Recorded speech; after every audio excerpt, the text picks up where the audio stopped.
Edhe paka shumë sikur për krejt ato nana që janë të randjek, është tip lija ujit, se kështu e njohim në popull na. Paka shumë, kështu e ka dhe fazën e... Tash lija e ujit edhe është një smundje egzantematike, mjaft ngjitse, edhe e ngjitse, po është ma pak ngjitse se sa fruthi.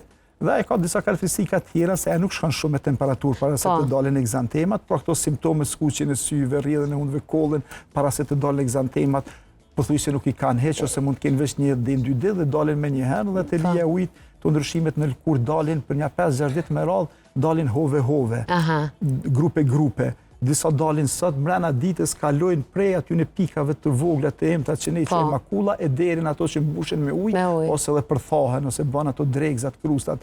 Ndërkohë që te fruti është karakteristikë tjetër. Pra një 4-5 ditë para se deri një javë para se me dal egzantemat në lëkurë, fëmijët janë shumë keq në kuptimin me temperaturë, me kollitje, me ethe, me gjitha këto simptomet që i përmendim, dhe pastaj ndryshimet kur fillojnë zakonisht si që përmendëm pjesën e sipërme të trupit, pra në fytyrë, para zveshëve dhe përhapen të poshtë në drejtim të trupit edhe shpinës. A duken njëjtë sikur këto të lijes e ujit, a ngatrohen? Jo, për shembull te fruthi asnjëherë nuk kemi ato dregzat ose përtharit, po ashtu nuk kemi me ujë. Pra kemi vetëm, nëse mund të themi, është dy stade të ndryshimit, makulla dhe papulla. Ndërkohë që atje kemi makulla, papulla të mbushura me ujë, vezikulla, deri në këto dregzat ose krustat që mbeten si të zezat e përpara.